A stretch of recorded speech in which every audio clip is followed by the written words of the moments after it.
Hello dear students, welcome back to Ligade Patil IIT Academy. Myself Jayprakash Singh और chemistry teacher.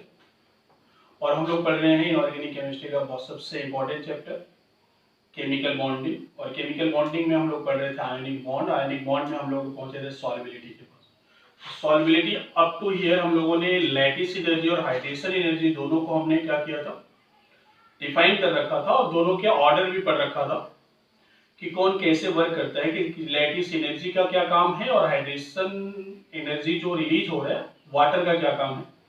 तो lattice energy क्या कर रहा था, किसी सॉल्ट को इतनी अमाउंट ऑफ एनर्जी हम देते थे कि वो कैटायन और एनायन में फॉर्म होता था, और वो कैटायन और एनायन जब वाटर में जाते थे तो कैटायनिक पार्ट वाटर के नेगेटिव पार्ट से इंटरेक्ट करके डिसॉल्व होना स्टार्ट होते थे। जैसे जैसे डिसॉल्व होता था वैसे वैसे एनर्जी रिलीज होता था। Such kind of energy is called the hydration energy. और नेगेटिव पार्ट को पॉजिटिव पार्ट अट्रैक्ट करके उसके हाइड्रेशन, उसकी एनर्जी जो रिलीज होता है वहां पर हाइड्रेशन मिलता है। यहाँ पे हमने पढ़ रखा था। और फिर फर्दर हमने देखा था कि हाइड्रेशन एनर्जी का ऑर्डर भी देखा था कि hydration energy directly proportional to charge of cation और साइज ऑफ कैटायन की बात कर रहे थे, या फिर charge of ion and size of ion की बात कर रहे थे कि साइज जैसे जैसे बढ़ेगा हाइड्रेशन एनर्जी कम होगा, और साइज जैसे जैसे कम होगा और जैसे जैसे चार्ज की मैग्नीट्यूड बढ़ेगा वैसे वैसे हाइड्रेशन एनर्जी बढ़ेगा। बट हमने देखा कि हाइड्रेशन एनर्जी और लैटिस एनर्जी दोनों डाउन द ग्रुप डिक्रीज कर रहा है, और दोनों जो है कि इंपॉर्टेंट फैक्टर है for determining the solubility of salt in solvent. कोई भी पोलर सॉल्वेंट लेते हैं उसमें डिसॉल्व होने के लिए। तो अब दोनों डिक्रीज कर रहे हैं, देन हाउ टू डिसाइड कि विच वन डिसाइड करेगा इसमें से कि सॉल्युबिलिटी ज्यादा होगा कम होगा। तो हमने वहां पे पॉइंट लिखा था कि दोनों अगर डाउन द ग्रुप डिक्रीज करते हैं तो which factor decrease faster, which factor decreases faster decide the solubility of the solute means ionic compound. कि जो फैक्टर तेजी से डिक्रीज करेगा एक दूसरे के रिस्पेक्ट में वही फैक्टर डिसाइड करेगा कि सॉल्युबिलिटी क्या होगा। तो अब हमें लिखना है कि इसमें हम दो सेट बना के चलेंगे, सेट ए और सेट बी। और ये पूरे इनऑर्गेनिक केमिस्ट्री से हमने कलेक्ट करके रखा है, और इसका कुछ मतलब ये आप मान के चल सकते हो कि एक्सपेरिमेंटल डेटा है जिसको आपको बाय हार्ट करना है, लर्न करना है। क्योंकि हम किसी कंपाउंड को देख के नहीं बता सकते कि इसकी लैटिस एनर्जी कितना डिक्रीज किया होगा या लैटिस एनर्जी कितना लगा होगा इसको कैटायन और एनायन में बनाने के लिए, और इसका हाइड्रेशन एनर्जी कितना रिलीज हुआ होगा। तो किसी दो कंपाउंड में आप कंपेयर करके नहीं बता सकते, आपको लर्न करना है। तो पूरे इनऑर्गेनिक केमिस्ट्री में कुछ एग्जांपल हमने वहां से कलेक्ट किए हैं और आपको यहाँ पे लिख बता रहे हैं। आप उसको बस नोट कर लीजिएगा और उसको हमेशा याद रखिए कि कभी ऑप्शन में आ जाए, चार ऑप्शन उसी ऑर्डर में से आ जाए तो आपको कैसे टिक करना है कि किसकी सॉल्युबिलिटी ज्यादा होगा। ठीक है, तो इसमें हम लोग लिखेंगे पहला सेट ए। तो सॉल्युबिलिटी हमें पढ़ना है, और इसमें सेट ए। और सेट ए में हम लोग पहला कंडीशन लेके चलेंगे, when lattice energy decreases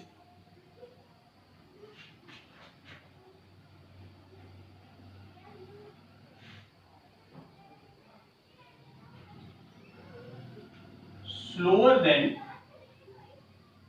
hydration energy।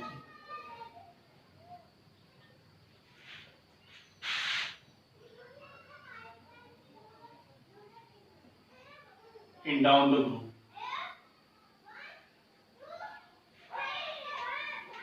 ठीक है, हम पहला केस लेके चले कि दोनों डाउन द ग्रुप डिक्रीज कर रहा है, लेकिन मान के चलते कि लैटिस एनर्जी कम डिक्रीज हो रहा है और हाइड्रेशन एनर्जी ज्यादा डिक्रीज हो रहा है डाउन द ग्रुप।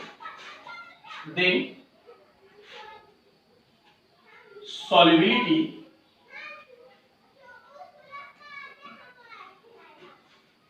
decreases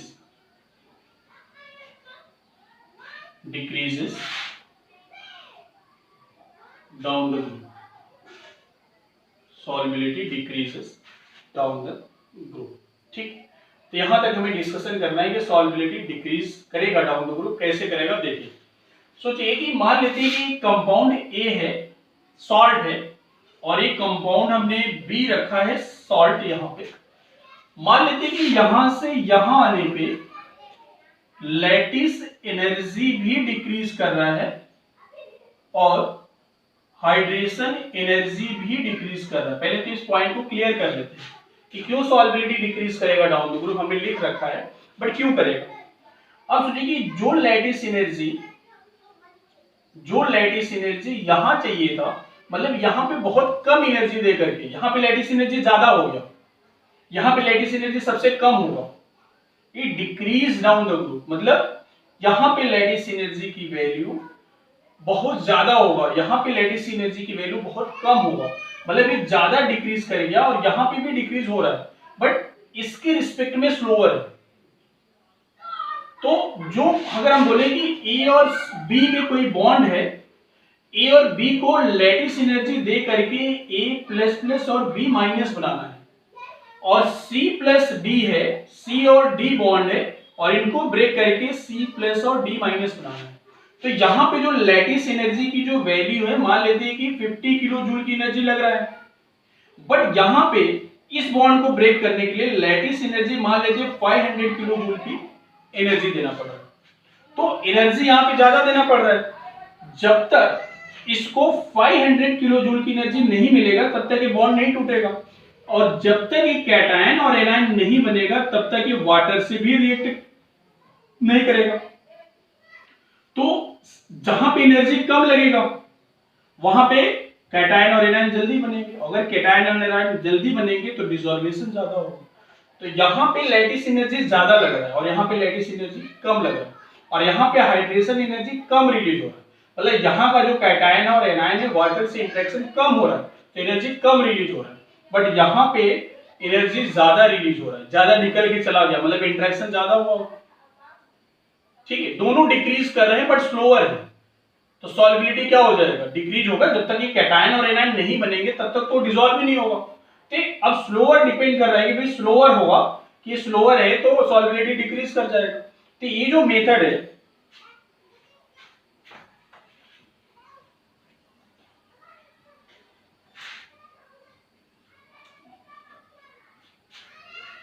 ये जो मेथड है दिस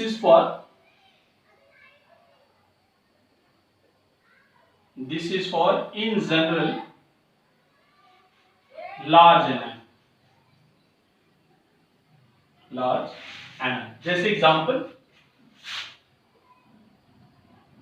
कौन कौन सा आप ले सकते हैं, ClO4 माइनस, NO3 माइनस,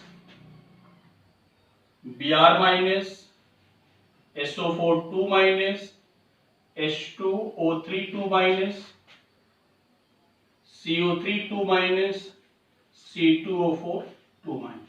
ठीक है, लार्ज एनायन की। अब हम बात करते हैं कि solubility down the group decrease हो रहा है, तो हम एक पहला एग्जांपल लेते हैं कि किसके साथ, अल्कली मेटल के साथ। तो अब अल्कली मेटल क्या बनाता है, कैटायन। तो अल्कली मेटल के कौन से एलिमेंट है, lithium, sodium, potassium, rubidium, caesium. Francium नहीं लेंगे क्योंकि वो रेडियो एक्टिव है। तो ठीक है, lithium, sodium, potassium, rubidium and caesium. और जो अल्कली मेटल होते हैं पीरियोडिक टेबल में आपने पढ़ा है कि उसके ऊपर चार्ज कितना आता है, पॉजिटिव चार्ज आता है, सिंगल, इनके वैलेंस में एक इलेक्ट्रॉन डोनेट कर सकता है, लूज कर सकता है। तो अगर इसके ऊपर प्लस चार्ज है तो किससे रिएक्ट करेगा, इन्हीं में से किसी से करेगा। तो इन्हीं में से मान लेते हैं कि हमने, आप बहुत सारे एग्जांपल बना सकते हैं, हमने इससे ये अटैक करा दी। तो अगर इसका एक एग्जांपल बनाए तो हम लिखेंगे LiClO4 माइनस, नॉट माइनस क्योंकि प्लस और माइनस कंबाइन हो जाएगा, NaClO4, KClO4, RbClO4, CaClO4। तो डाउन द ग्रुप सॉल्युबिलिटी क्या हो रहा है, डिक्रीज हो रहा है। अगर down the group solubility decrease हो रहा है तो सबसे ज्यादा किसकी सॉल्युबिलिटी होगा, LiClO4, NaClO4, KClO4, देन किसका होगा, RbClO4। और वैसे ही अगर आप अल्कलाइन अर्थ मेटल ले लीजिए, अल्कलाइन अर्थ मेटल ले लीजिए, तो अल्कलाइन अर्थ मेटल में क्या होगा, कौन कौन से एलिमेंट है, beryllium, magnesium, calcium, strontium and barium. यहां पे भी अगर आप बनाते हैं तो डाउन द ग्रुप क्या होगा, डिक्रीज करेगा सॉल्युबिलिटी इसमें से किसी के साथ। जैसे आपने ClO4 के साथ बना, तो ClO4 कैन आप रिप्लेस बाय किससे कर सकते हो, NO3 माइनस। आप इसको किससे रिप्लेस कर सकते हो, Br माइनस। तो ऐसे यहां पे भी आप ले सकते हैं और इनको आप अरेंज करेंगे, डाउन द ग्रुप सॉल्युबिलिटी क्या होगा, डिक्रीज करेगी। तो आप देखिए यहाँ पे एग्जांपल 7 एग्जांपल बन जाएंगे, यहाँ पे भी 7 एग्जांपल बनेंगे, बट इसमें कुछ एक्सेप्शनल है। Exception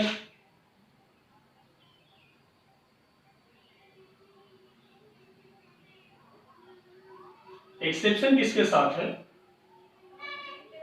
C2O4 2 minus and CO3 2 minus.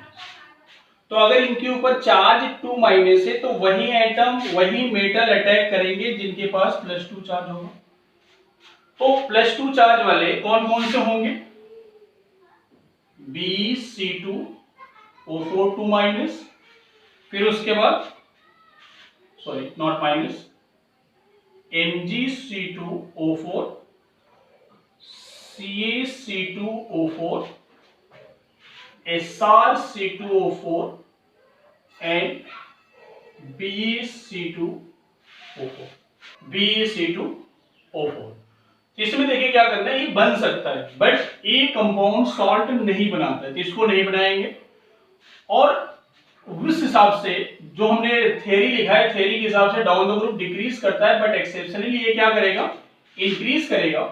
और यहां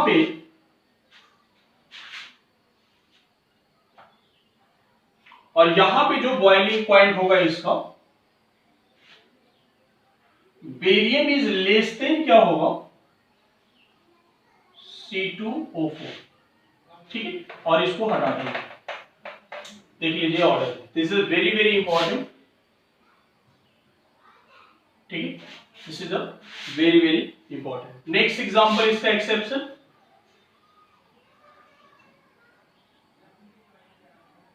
LiHCO3 lithium bicarbonate, NaHCO3 sodium bicarbonate, KHCO3 potassium bicarbonate, RbHCO3, this is the RbHCO3 rubidium bicarbonate, CaHCO3। इसमें हमें बॉइलिंग पॉइंट बताना है कि किसका ऑर्डर ज्यादा होगा, किसकी बॉइलिंग पॉइंट ज्यादा होगा। तो यहां पे कोई एक्सेप्शन नहीं है, बट एक चीज है कि एक इसमें ये हमने कंपाउंड ले लिया, तो यहां पे डाउन द ग्रुप क्या करेगा, इंक्रीज कर रहा होगा, ठीक है, बट ये नहीं रहेगा क्योंकि it's exist in liquid state. किस स्टेट में रहेगा, लिक्विड। अगर लिक्विड स्टेट में है तो बॉइलिंग पॉइंट का कोई मतलब ही नहीं है, क्या हो गया, लिक्विड स्टेट में। तो सेट ए में जब लैटिस एनर्जी स्लोअर डिक्रीज करेगा हाइड्रेशन एनर्जी से, तो क्या करेगा, सॉल्युबिलिटी डिक्रीज करेगा। सेट बी लेते हैं,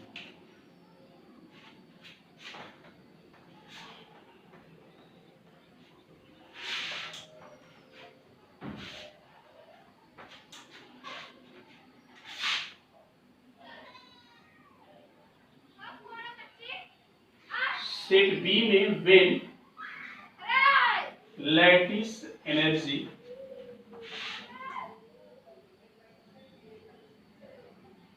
decreases faster than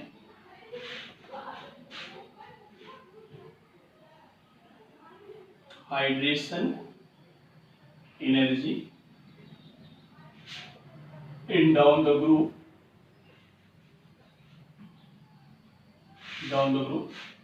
then solubility उसमें डिक्रीज करा तो इसमें क्या करेगा, increase, then solubility increases down the group, then solubility increases down the group। और this is in general small anion. ये किसके लिए है, वो किसके लिए था, लार्ज एनायन के लिए, और ये किसके लिए है, स्मॉल एनायन। जैसे example F minus and OH minus. ठीक है, तो this is the in general for small anion. हमने 4 एग्जांपल ले रखा है, first, second, third and fourth. तो फोर्थ में हमने देखे बना रखा है कि फ्लोरीन के साथ और OH के साथ, पहला हमने अल्कली मेटल के लिए, देन दूसरा अल्कलाइन अर्थ मेटल का। तो lithium, sodium, potassium, rubidium and caesium.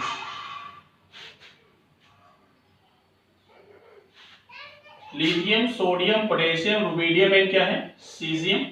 तो यहां पे अगर हमें बॉइलिंग पॉइंट हमने लिखा है कि in general down the group क्या करेगा, सॉल्युबिलिटी इंक्रीज कर रहा है। तो डाउन द ग्रुप यहां पे सॉल्युबिलिटी क्या करेगा, इंक्रीज करेगा।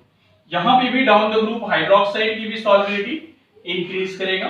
यहां पे भी सॉल्युबिलिटी डाउन द ग्रुप क्या कर रहा होगा, इंक्रीज, और यहां पे भी सॉल्युबिलिटी डाउन द ग्रुप क्या करेगा, इंक्रीज। बट ये वाला एक्सेप्शनल केस है, तो इसको आप इंपॉर्टेंट में रख के याद रखिएगा। इसमें बेरिलियम डाइफ्लोराइड जो है BeF2 की सॉल्युबिलिटी MgF2 से क्या होगा, ज्यादा, या फिर हम बोल सकते हैं सबसे ज्यादा होगा। बाकी सब में बाई ऑर्डर जैसे है डाउन द ग्रुप क्या करेगा, इंक्रीज करेगा। तो यहां तक ये है सॉल्युबिलिटी, हमें कैसे निकालना है, इसका कोई मेथड और कोई फार्मूला नहीं है, बट आपको जस्ट ऑर्डर याद रखना है। The solubility depends on the lattice energy and hydration energy. जो हमने आपको बताया कि दोनों डाउन द ग्रुप डिक्रीज करेगा। इसके 2 सेट बनाए हैं, कुछ स्पेसिफिक एग्जांपल मैं आपको बता रखा हूं, बता दिया हूं, आप इसको नोट करिए और इसको याद करिए, आपको डायरेक्ट इसी में से प्रॉब्लम मिलेंगी। ठीक है, और कुछ और भी होंगे सॉल्युबिलिटी है जो हमें S ब्लॉक में पढ़ेंगे, P ब्लॉक में पढ़ेंगे, D ब्लॉक में पढ़ेंगे, वहां पे पढ़ाएंगे। बट फिलहाल के लिए इतना मोर देन इनफ है अप टू केमिकल बॉन्ड। ठीक है, तो यहां तक आप नोट कर लीजिए। आज आपको जो है कि इसका मटेरियल भी, स्टडी मटेरियल भी मिल जाएगा, तो आप उसको प्रॉपर अब देख के आयनिक बॉन्ड खत्म हो गया। नेक्स्ट हम लोग अब इसके कैरेक्टरिस्टिक पढ़ना है, मतलब कि फजांस रूल लेके देन स्टार्ट करेंगे कोवैलेंट बॉन्ड। ठीक है, तो यहाँ तक आप लोग कर लीजिए, और आयनिक बॉन्ड के जितने प्रॉब्लम है उसको प्रैक्टिस कर लीजिए, फिर उसके बाद हम लोग नेक्स्ट पे पढ़ेंगे कोवैलेंट बॉन्ड। ठीक है, तो आज के लिए इतना ही, थैंक यू।